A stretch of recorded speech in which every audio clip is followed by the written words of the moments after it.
My name is Wendy Wesley, and I'm a registered and licensed dietitian and nutritionist, and I'm here in St. Pete, Florida. And I'm at home. Here's my kitchen, and I'm wondering if you all are home too, or if you've gone back to the office. I'm not sure.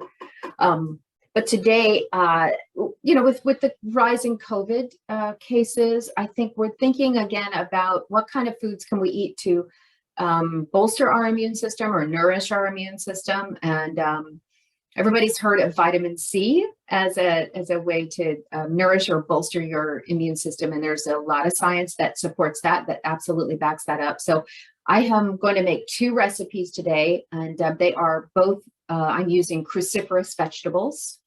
I see a question. Let me make sure there's not a technical issue. At office, okay, good. That means there's not a technical issue. So you're at the office. Okay, all right. And maybe this is something you can try for dinner tonight, or maybe tomorrow night. Everything I make only has just a very few number of ingredients. For instance, this first recipe I'm going to make, I was talking about the cruciferous vegetables. It's honey seared Brussels sprouts, and it has 4 ingredients. And it only has 2 ingredients if you don't count salt and if you don't count butter, because those are kinds of, those are kind of in everybody's kitchen. But if you want to count them, it's salt, it's butter, it's Brussels sprouts, and it's honey. That's the only ingredients. I am going to do these in a cast iron pan that I am heating up, but I need to turn the heat way up. And the reason is the word seared is in the title of the recipe, honey seared. So my goal is essentially to kind of burn these a little bit. I'm not going to burn them to a crisp, but I want to get some kind of brown crusty going on my Brussels sprouts. And that is going to give them a lot of flavor.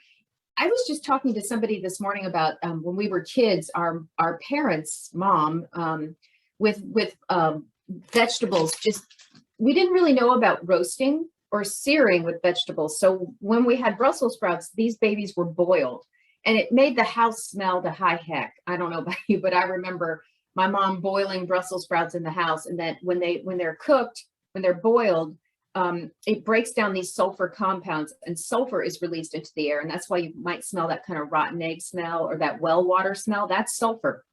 But something magic happens when we roast cruciferous vegetables. Now, Brussels sprout is a cruciferous vegetable. It's like a tiny little cabbage. Kale is a cruciferous vegetable. Cauliflower is a cruciferous vegetable. They are full of fiber, full of what I call deep nutrition. I don't like to use the term superfoods, because what it does is it makes some foods better than the others. But as far as nutrition per ounce or gram, well, you probably can't beat the Brussels sprout and the kale and the cabbage and the cauliflower for nutrition per ounce per gram. They're just loaded full of these guys. These Brussels sprouts are incredibly high in vitamin C. Some of the highest, kind of ranking up there with the citrus fruits. Vitamin A, high vitamin A. And then lots of fiber, tons and tons of fiber. High fiber diets are going to bring down your cholesterol, help you regulate blood sugar, give you great GI health, essentially making you regular, helping you go to the bathroom every day to avoid constipation, helping you avoid gastrointestinal cancers, colon cancers, because you keep the system moving. And then the other thing they're very high in, these guys and the kale, is vitamin K. So a long time ago, we had a lot of patients on Coumadin, which was a blood thinner. And these patients had to be very, very careful and avoid or regulate their consumption of vitamin K, because vitamin K is a blood clotter. Okay, vitamin K in our blood helps it to clot. So if we get a cut, it helps us to not bleed out. So our cardiac disease patients were, from years and years and years ago, were taking Coumadin, and then they had to not eat these high vitamin K foods, which made a lot of them pretty sad. Fortunately, we have a new generation of blood thinners on the market, and most insurance will cover it. And you don't have to be careful with vitamin K. And so that's good news for nutrition. That's good news for patients, for cardiac patients, because what a cardiac patient should be eating is foods that are very, very high in K if they're not on Coumadin. For those reasons I mentioned earlier, regulating blood glucose, keeping high fiber in the diet, and boosting immune and that boosting our immune system, and also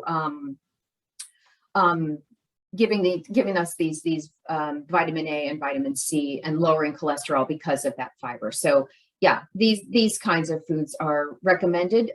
Eat them every day in a wide variety of ways.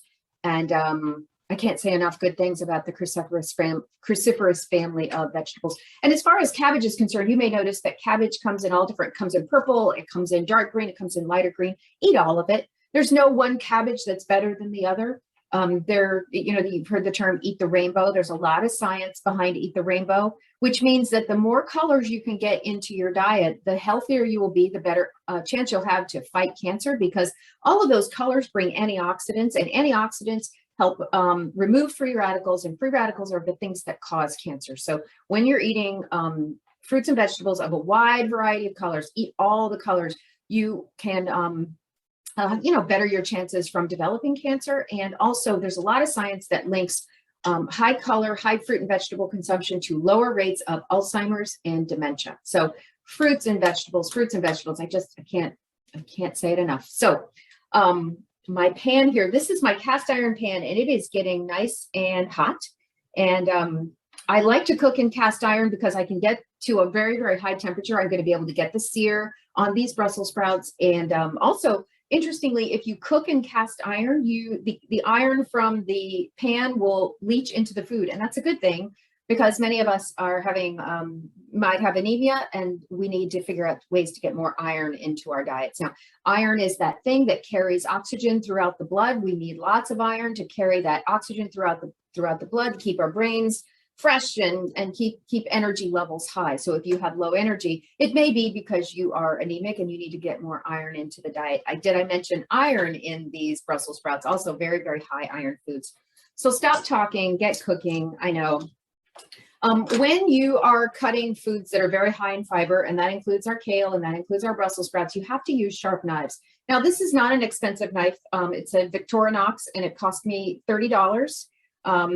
You don't have to buy a $300 and a $400 knife to be effective, but you do have to keep them kind of sharp. Now, this is a honing steel. And again, I bought this on Amazon. I think it was just a $20 honing steel. And before I begin cooking, I will take this knife and I'll give it a couple of passes on my honing steel. And what I'm doing is I'm just honing the blade. I am making it sharper. Now, a couple of times a year, I will get out my wet stone, and I will really sharpen my knives. And that's when I'm really grinding down the blade. But just to make it nice and simple, I just give my knife a couple of passes on this honing steel like this. You can also use an electric knife sharpener. I have an electric knife sharpener that I bought from Amazon, 20 bucks. And I did it just to see how effective it was, because I know that some people aren't comfortable doing this and some people aren't comfortable with a whetstone. That's okay. You can use an electric knife sharpener. So just gonna get this nice and honed, and I'm gonna get to cutting my Brussels sprouts. So this little Brussels, it looks like a little cabbage. What I'm gonna do is I'm gonna cut off the stem, okay? There, cut off the stem, and that goes into the garbage or the compost pile. If you have a compost pile going, this is the kind of stuff that goes into the compost pile. And what I'm gonna do is I'm gonna, this is a larger Brussels sprout. I'm gonna try and get 3 cuts out of him.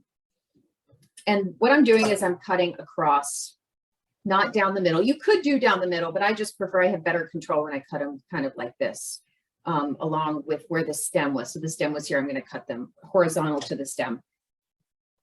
And the point of this is to create surface area for searing. Okay, so with this one Brussels sprout, I have 1, 2, 3, 4, 5, 6, 7, 8 surface areas for searing. Okay, and I'm going to use the little leaves too. Everybody always asks, what about the little leaves? Like, yeah, those will char up nice. Those will char up really, really nice. Any questions in the chat? No. Good. Okay. I'm just going to keep cutting, of course, cutting the stem and then making a couple of quick passes on these Brussels sprouts. Discard the stem. They're the cutest little things when you look at them and you're like, oh God, it is a baby cabbage. It's the cutest thing I ever saw. Now, because my knife is sharp, I'm not having to press down very hard. I feel safe. I am using a wooden cutting board. I prefer wood. That's my favorite surface to cut on. I find that it gives me the most stability. I feel safest with a wooden cutting board. The worst cutting board material is glass. If you have a glass cutting board at home, I'm going to recommend that you throw it away. It's just, it'll dull your knife. It's not stable. It can be slippery. It's just a very, very poor surface for cutting. So plastic is okay, but my preference is wood. Okay, cutting. I'm going to flip them over. Okay, so each of one of these, some of the little ones, I'm just getting 2 cuts. The bigger ones, I'm getting 3 cuts. And like I said, that is 6 to 8 surface areas for searing. When I say searing, I kind of mean burning a little bit. So I'm going to get some butter going. This is just regular salted butter. I'm going to do about a tablespoon. Okay. Okay, good. Okay, and it's sizzling. Good. The butter is sizzling. I want it to sizzle a little bit. Now, when I put this butter in here, it kind of brings down the temperature of the pan. Don't throw them in. Let that butter kind of burn a little, just a little bit. Here it's kind of sizzling. That's good. Okay.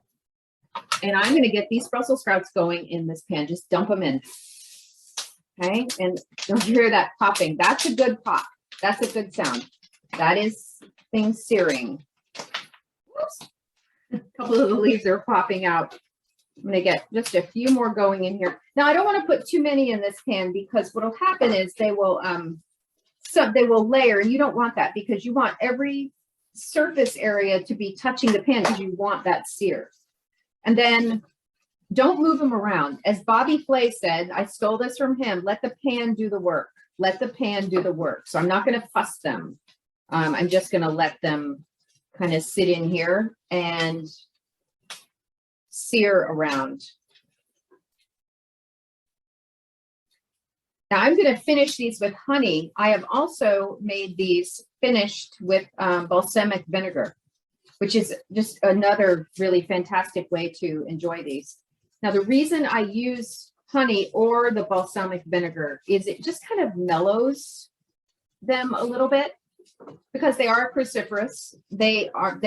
As they cook, I do smell a little bit of sulfur coming out, but not too bad. Not like as if I were boiling them. But what happens is that what's magical really is that the salt kind of makes the sear or the butter kind of pop.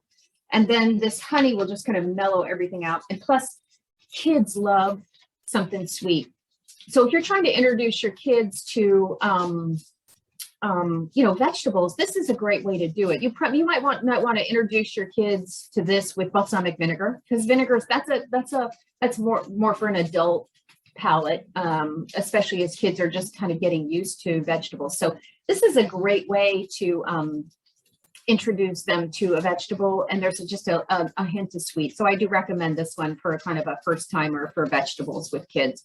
Remember, they may reject it the first time. Science shows that it takes some kids at least 6 times of offering them a food before they will accept it. So don't give up is my point. If you make this and they reject you, just try again. It may take 6 times.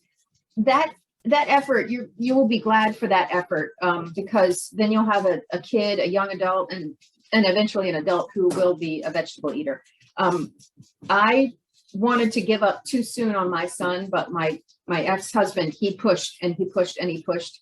I'm grateful to him for it because now our son is a vegetable eater. And I believe he's a vegetable eater because my ex pushed.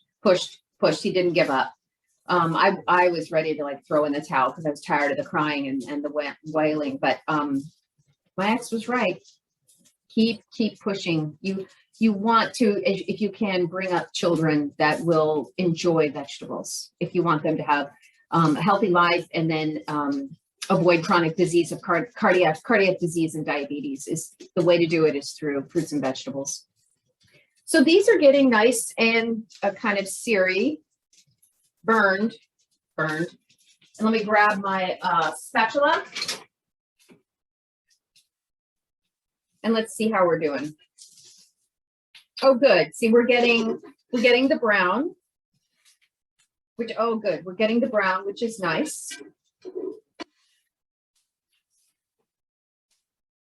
I'm giving them just a little flip so the other side will flip.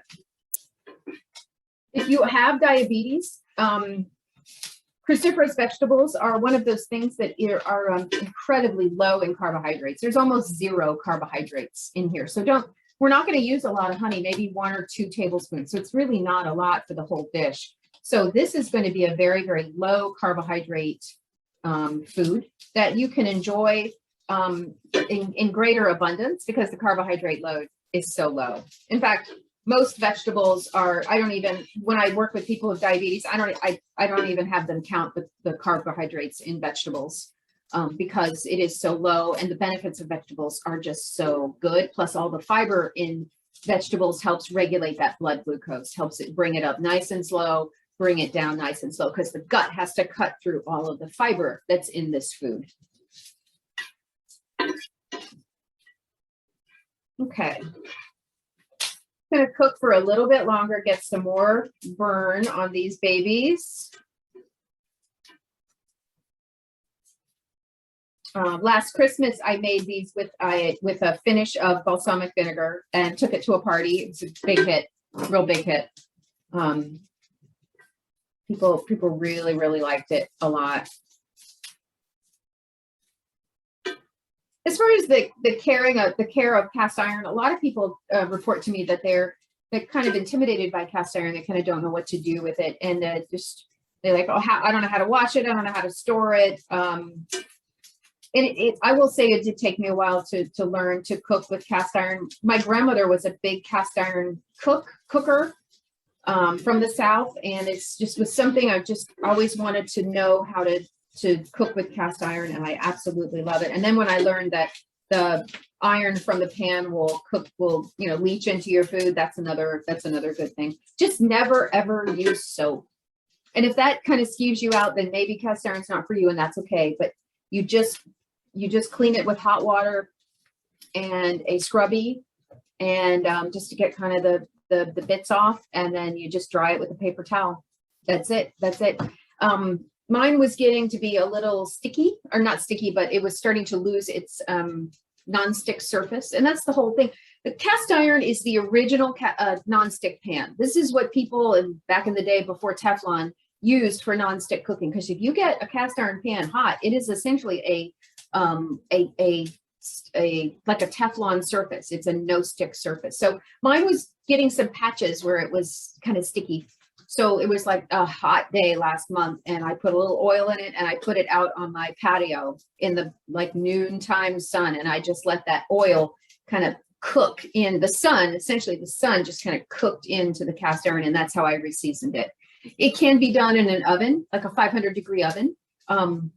But that means I have to heat up my oven and heat up my house in July, which I don't want to do. So I just put my pan outside on the patio and just let it bake basically for 3 or 4 hours. And that's in our Florida sun with a little bit of oil in it in the bottom. Okay. These are looking nice and kind of charred, seared. I'm going to get a white plate from over behind the laptop. So when I put it on the plate, you can see how pretty they are.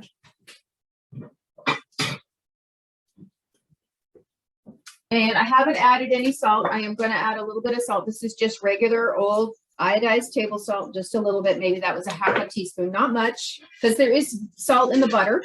So that added a little bit of salt. And so I just added a little bit of salt. And quickly, I'm going to finish with a little bit of honey. Things like this or this, one quick way to measure, if you turn it upside down and count 1, that's about a tablespoon. So if you've got kind of not a fast pour, not a super slow pour, but like a medium pour, you turn this over and you go 1, and that's 1 tablespoon. That way I won't have to dirty a tablespoon to measure out this honey, because I don't want extra dishes. So I'm going to turn this honey upside down. I'm going to count 1, 2, and that's going to be 2 tablespoons. That is a hack. because I'm always trying to reduce the amount of dishes that I have to do when I cook. Who wants to do a bunch of dishes after you cook? Okay, here we go. And turning upside down, 1, 2. Okay, there it is. 2 tablespoons of honey. Finish it off. Oh man, that smells so good. Again, great recipe for kids. I'm going to cook with some kids next week. Dad hired me to cook with some kids, and we're definitely going to make this because I want to introduce, they're not big vegetable eaters. I want to introduce them to vegetables. I want it to be a good experience. So I'm going to give them just a little bit of sugar so they're not kind of turned away. Okay, and you hear that sizzle. That is that honey cooking and making these even more caramelized, more brown, more ooey, more gooey. Love it, love it. Okay, that's good. Let's put these on the plate so you can see how pretty they are. Yep. And we always do these at lunchtime, so I'm essentially making my lunch. I'm going to have these for lunch. Any questions? Let's get these out of the pan. 4 ingredients: Brussels sprouts, salt, butter, honey. That's it. That's it. Okay, I want to show these to you. I'm going to show these to you how pretty they are. Can you see those? Oh, I'm dripping. Whoops. There it is. There it is. These are my honey seared Brussels sprouts. And oh, they're too hot. Let me wait and I'll taste one. But oh man, those are good. So for the next recipe, I'm going to use a different pan because the reason is this kale that I'm going to use. Any questions? I have to taste test now. Yeah. Yeah, I'd love to know if any of you make these and how this, every time I make this recipe, it's always a hit. Absolutely. It's one of my all-time favorite recipes because it is so tasty and it is just so easy, so easy. Okay, so the next recipe I'm going to make is called a, I should take this pan off. It's going to keep cooking. Let me get my hot pad. I'm going to make a curly kale garlic saute. And I'm going to use a, here I am. I'm going to use a kind of a bigger pan. Do I want to use, no, I don't want to use this one. I want to use something stainless steel. I'm not going to, this is nonstick and I don't want to use this because I need to get a real high heat on it. And high heat is not great for nonstick. So I'm going to grab one of, my pot rack is right up there. I'm going to grab this, this is a stainless steel saute. It's got high sides, lots of surface area because my kale is really, there's a lot of volume here, right? There's a lot more volume than there is with the Brussels sprouts. So that's why I need a pan with some high sides and I need some real estate to handle these because they're so voluminous. So this is curly kale. There's all kinds of other kale, dinosaur kale. They call it dinosaur kale because it kind of looks like reptile skin, but it's great. It's a little softer. This kale is very low moisture. Going to take a bit of time to cook because if you've ever made spinach, sauteed spinach, you notice you take this much spinach and it turns into this much cooked spinach. It's because it's such a high water food. And the more water there is in food, the more it's going to cook down. These aren't going to cook down that much because it's a very low moisture, low water food. So kale, everybody's heard about the amazing benefits of kale. Again, very high in vitamin K, just like our Brussels sprouts. Vitamin K is good for blood clotting. Very high in vitamin C, very high in vitamin A, and the fiber is off the charts. So much fiber in here.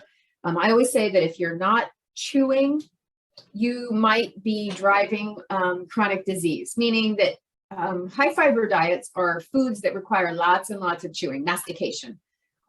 So if your food is just like one or two chews and down the throat, that's an indication that it's a very low fiber food. But if you have to work to eat your food, chew, that's a good indication that it's a high fiber food. So think of an apple.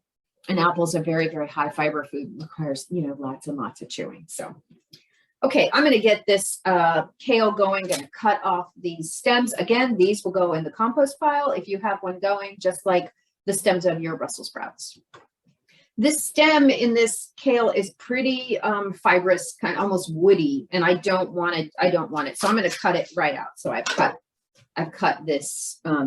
This recipe is also awesome with collard greens when they are in season. Collard greens also work really well with this recipe. So, and then I'm just going to give my kale a rough chop.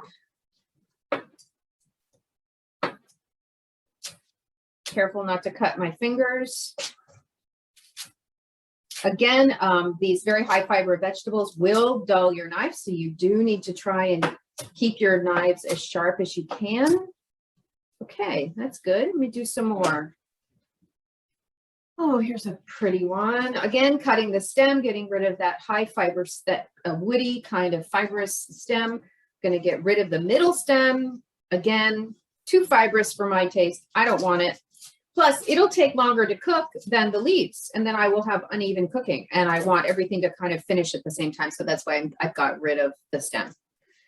Okay. A lot of people are putting kale in their smoothies in the morning. That's a great way to get more of this vegetable into your diet. Oh, and I forgot to mention another great use for Brussels sprouts. And I discovered this when I worked at St. Anthony's Hospital. All of a sudden one day on the salad bar, which was like the best thing ever, the salad bar at St. Anthony's Hospital, was Brussels sprouts that were cut kind of in the same way that I did, and they were on the salad bar raw.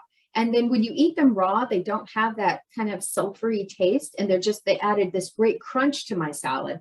But they didn't taste wonky. And I thought, oh man, that is the best thing ever. Because I knew, because I was a dietitian, I knew, wow, that I am getting so much nutrition from these Brussels sprouts, and I put them on my salad and I don't even taste them.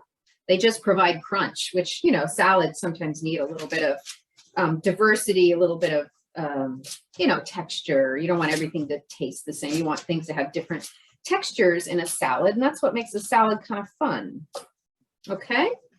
Let's do one more leaf. How are we doing on time? Okay.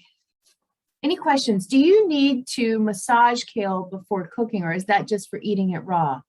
Oh, you know, that's a great question, because eating it raw and then she asked, do you need to massage kale? So massaging kale with some lemon juice and some olive oil the acid in the lemon juice will soften the leaves, because just to eat this is, but it's pretty, that's a lot of chewing. So massaging it, she asked, massaging it with oil and lemon juice, the acid in the lemon juice will kind of soften. Lemon juice, all acids, whether it's meat or vegetables, will tenderize everything. And that's just what acid does. Acid breaks through proteins. Acid breaks through these cells, these plant cells, and softens it. So that's a great question. I'm glad you asked that. So yeah, if I were to just eat this raw on a salad, I may want to give it that treatment with the lemon juice and the olive oil. That was a really good question. I'm not really a fan of this kale raw, to be quite frank. The kind of kale I like in a salad is that, I think it's called dinosaur kale. It just doesn't have as much of a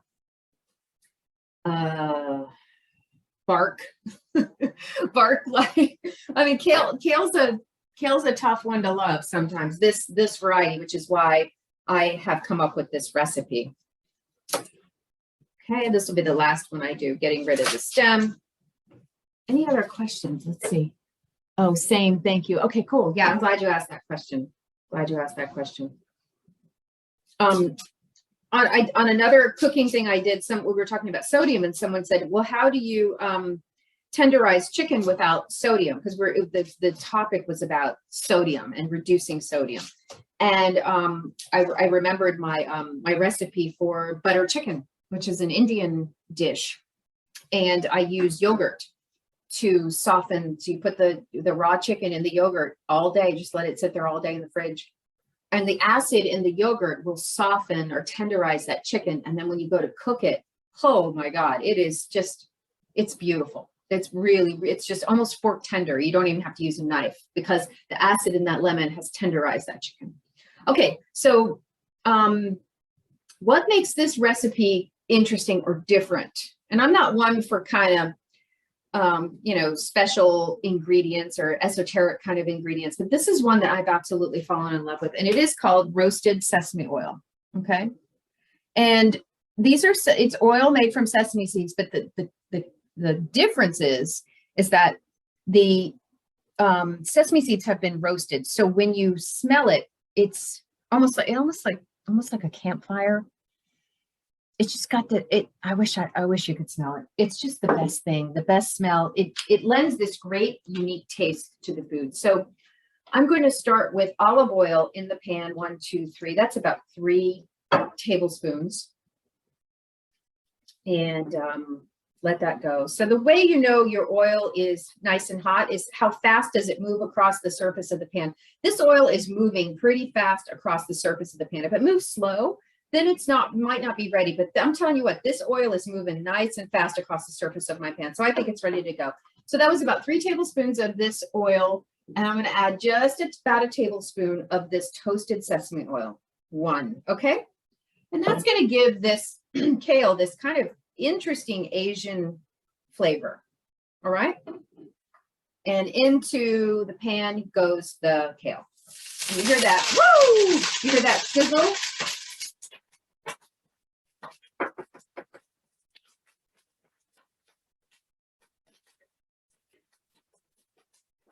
It is. I'm going to add some more. It is cooking up.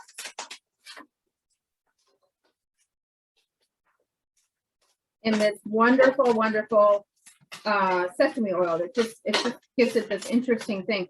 So I did not add the garlic because I didn't want to burn my garlic. So at this point, I'm going to add my garlic after I've added the kale because now things are softer. I mean, excuse me, the temperature of the system has reduced and my garlic will not burn. So where are my cloves of garlic? Where did they go? Here they are. So this is a clove of garlic. It is peeled. This one's not peeled. So I'm going to show you this, one of my favorite hacks to peel garlic. This is my garlic press. I'm going to use it for this purpose, and I'm going to smash it under my garlic press. You can also smash it underneath the blade of your knife. And then what happens is that the skin on this garlic just falls off effortlessly. You see how that just fell right off? So again, putting the garlic into the press, giving it a smash. You can just chop the garlic. You don't have to use a garlic press, but I just prefer a garlic press. I like it. I'm not one for gadgets, but this is a gadget that I really enjoy. Oh, that garlic smells great. It's starting to cook. Oh, smashing it into the kale. Now, this might not be a recipe for kids. That's okay. Because these flavors can be kind of bold.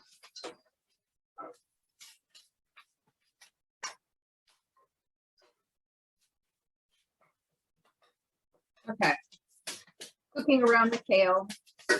I'm definitely going to add some salt. How much was that? Maybe like a teaspoon. You can use kosher salt, pink Himalayan salt, all kinds of salt. Just know that salt is salt. Even though it's pink Himalayan salt, it's still salt. If it's, you know, special black salt from Japan, it really is still salt. It's all salt. Don't let the label and the fancy marketing fool you. It's still salt. Okay, cooking up, very good. Now, one thing I'm going to add is to this, and this might sound weird, but I'm going to add a little bit of cinnamon and a little bit of ginger. I know. If I had fresh ginger, I would add fresh ginger, but I don't. So I'm going to use my powdered ginger and then my cinnamon. So I'm going to add a little bit of cinnamon. The cinnamon. Maybe a teaspoon, and I'm going to add some ginger, maybe again a teaspoon, okay, and black pepper. I'm grabbing my my pepper mill and some black pepper, okay, and cooking this up.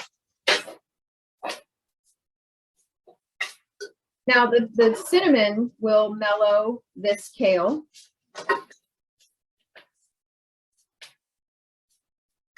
And it'll just kind of give it some interest. You'll eat it and you'll think something on here that's a little different. I'm not sure what it is, but I like it. Okay. I'm going to let that cook a little bit. And then with this recipe, I always finish with a little bit of lemon juice.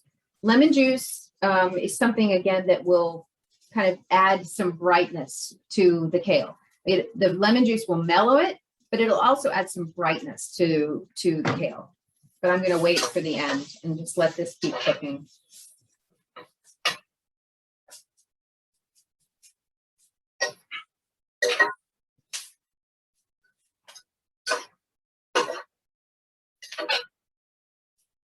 And I'll get a plate so you can see how pretty this looks too.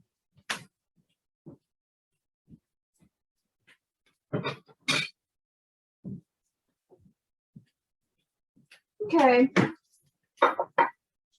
Any questions? I need to check the chat. No, I don't see anything.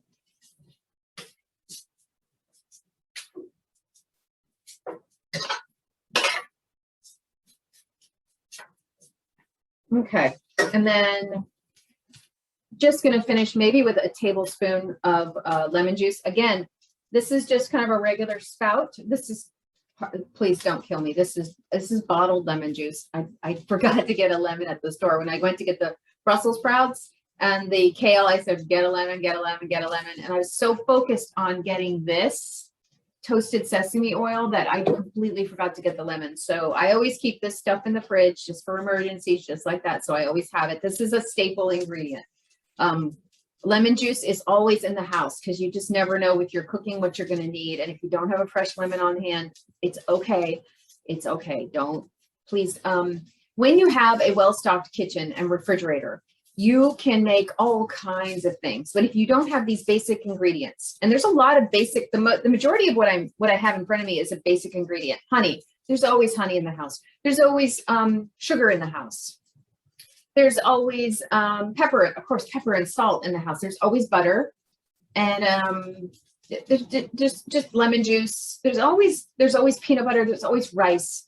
There's always pasta. You know, there's all like the staple ingredients. You've just got to have these things. So this, I'm going to turn this upside down and let it pour for just 1 second, and that's about a tablespoon. One, okay, maybe two, maybe. Okay, good. That's the lemon juice in there.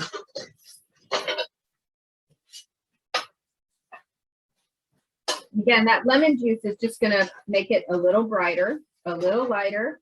Something magical about this kale and lemon. They just kind of, they belong together. Let me turn this off. And I did get a little bit of sear action on the kale, so there's a little bit of burn.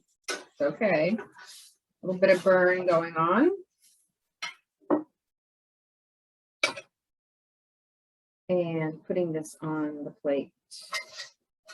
Now, if you were feeding a bigger crowd, you could do this in two batches. Put this over here. And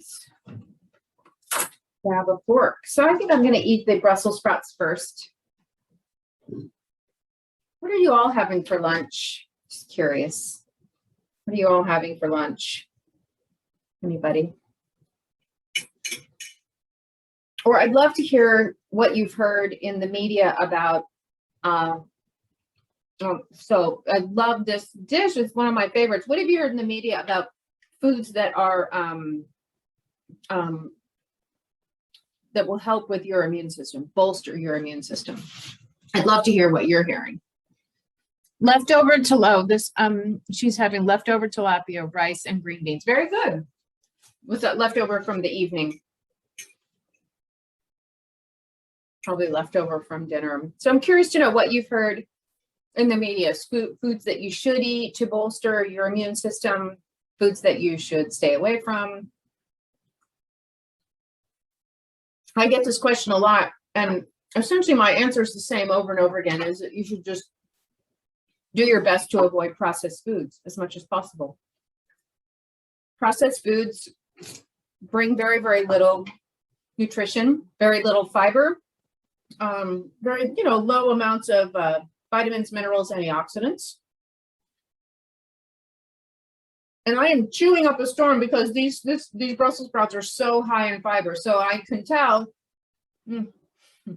chew.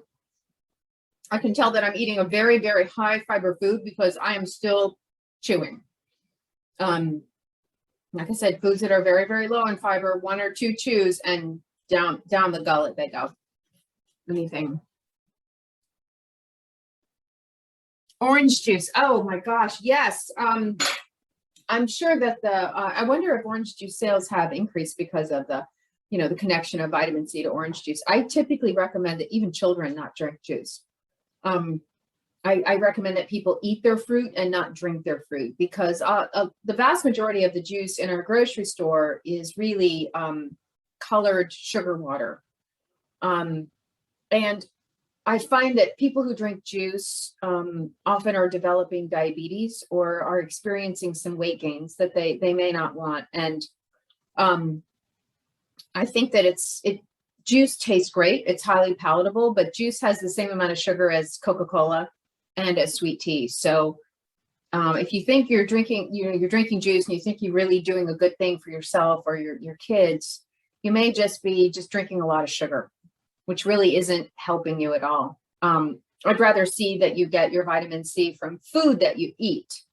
Like if you eat an orange or tomatoes are very, very high in vitamin C, or both these foods, the kale and the Brussels sprouts, are off the charts with vitamin C. One thing I forgot to mention, another nutrient that a lot of us are concerned with is calcium. Both of these foods, especially the kale, are very, very, very high in calcium. So our USDA promotes milk. We serve milk in schools. In fact, it's mandatory. You must serve milk in schools. You must serve milk in schools if you want USDA dollars. I'll tell you who does not have a marketing campaign for calcium is the Kale and the Spinach Foundation, right? The Kale and the Spinach Manufacturers of America. They don't have the marketing budget that dairy does. And so dairy is an excellent source of calcium. I'm not saying it isn't. I'm just saying that there are other ways to get calcium into your body that don't involve dairy. And here it is, kale. All the dark green leafy vegetables are very, very, very high in calcium. And in fact, the calcium in half of this plate is equivalent to the calcium in a cup of milk, not this whole plate, but half. So that's about a cup cooked, okay? About a cup cooked is the calcium equivalent of a cup of milk. So I just want you to kind of rethink your calcium game when you're considering dairy or dark green leafy vegetables. I'm going to have a bite of this. Oh man, on the lemon and something cool about the lemon mixed with this toasted sesame oil. It's just something kind of different going on. I don't feel like I'm eating, but I'm chewing a lot. I don't feel like I'm eating like a boring vegetable. I feel like I'm eating something that has a lot of flavor. Of course, there's lots of garlic. I put 2 cloves of garlic in here. I'm eating a lot of garlic. I'm tasting a lot of garlic. The lemon juice makes it nice and bright. The sesame oil is giving it something that's different.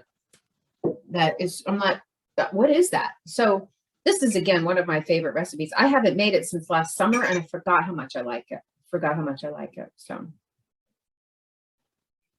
any other things that you're hearing in the media about a bolstered immune system? Let me see. No, orange juice. Okay. All right. Who thinks they might try these recipes at home? I hope that someone will give these a try. And you're probably like, well, where is the recipe, Wendy? You probably want the recipe, right? So I will send it to the person who organizes this and have it sent out to you. And again, you'll see that these recipes are very, very, very simple. Only a few ingredients. Let me move this. This is hot. I'm hot. Ooh, that's hot.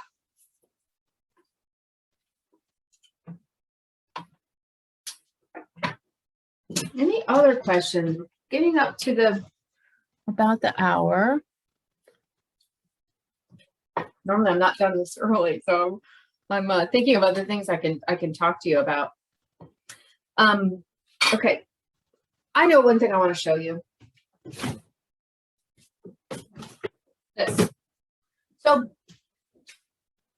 this is what I call my veg box. Okay, and if you've been on these before, you probably saw me talk about it, but it's my favorite thing.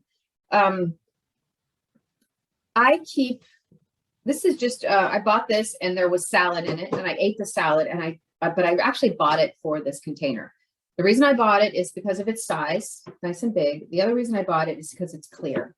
And so when I open my fridge, I keep it at eye level in the fridge.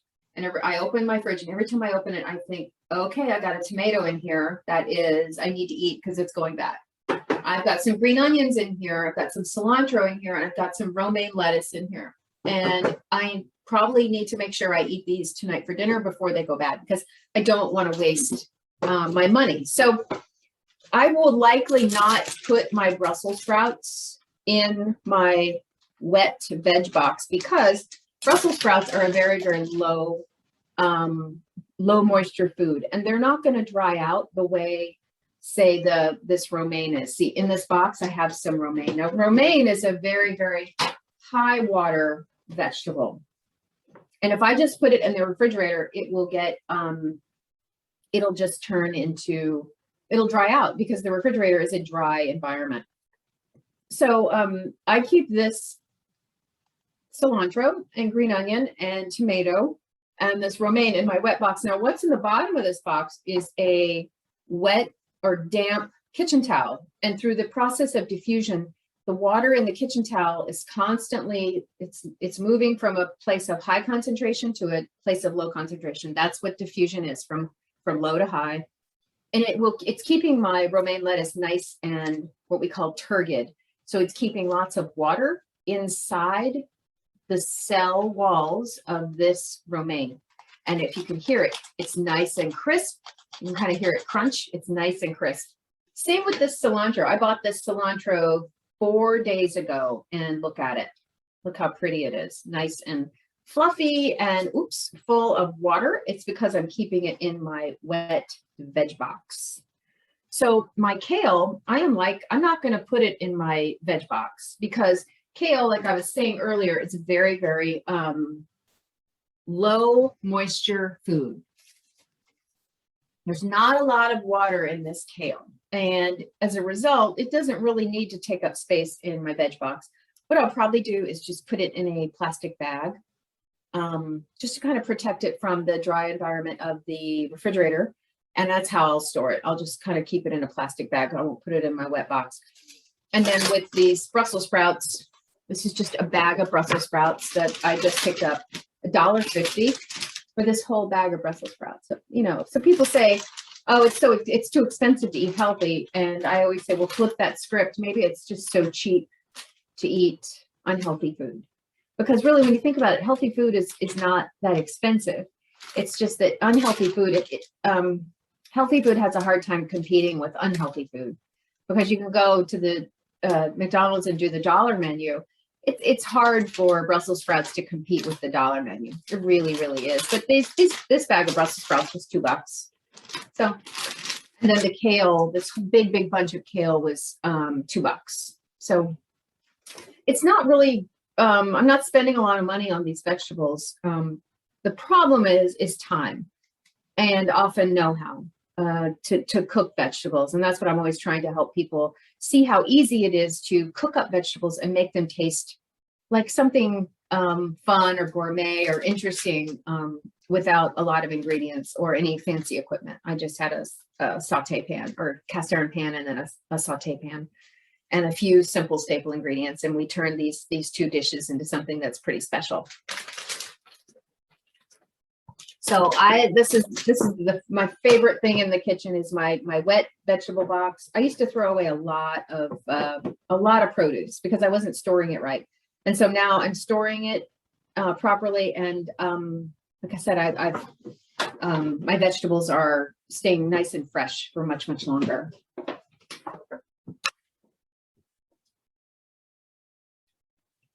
Are there any more questions about food and nutrition and our spiking COVID cases and staying healthy?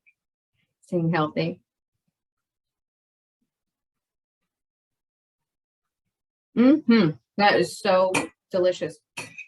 I forgot how good that was.